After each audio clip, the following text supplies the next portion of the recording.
Gerald was a tall giraffe whose neck was long and slim, but his knees were awfully crooked and his legs were rather thin.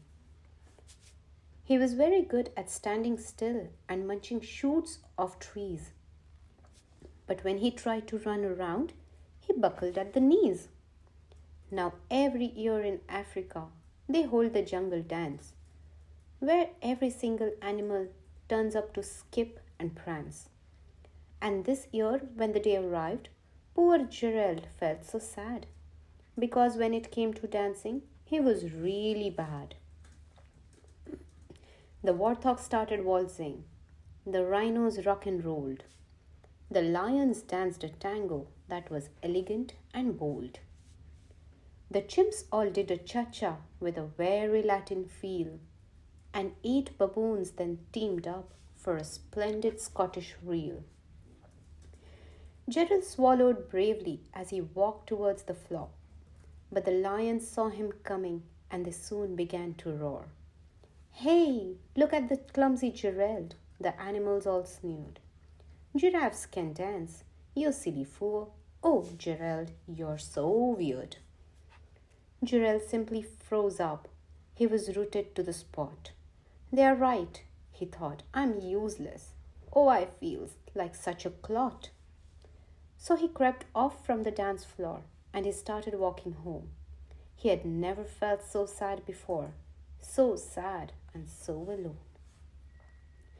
Then he found a little clearing and he looked up at the sky. "The moon can be so beautiful," he whispered with a sigh. "Excuse me," coughed a cricket, who had seen Gerald earlier on. "But sometimes when you're different, you just need a different song. Listen to the swaying grass and listen to the trees. To me the sweetest music is those branches in the breeze. So imagine that the lovely moon is playing just for you. Everything makes music if you really want it to." With that, the cricket smiled and picked up his violin. Then Gerald felt his body do the most amazing thing. His hooves had started shuffling, making circles on the ground. His neck was gently swaying and his tail was swishing round.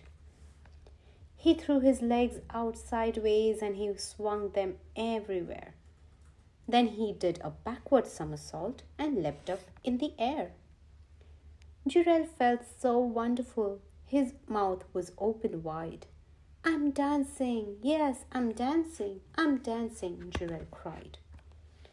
Then one by one, each animal who had been there at the dance arrived while Gerald boogied on and watched him quite entranced.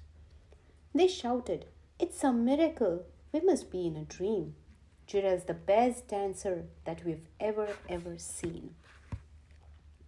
"How did you learn to dance like that? Please, Gerald, tell us how." But Gerald simply twirled around and finished with a bow. Then he raised his head and looked up at the moon and stars above. "We all can dance," he said, "when we find music that we love."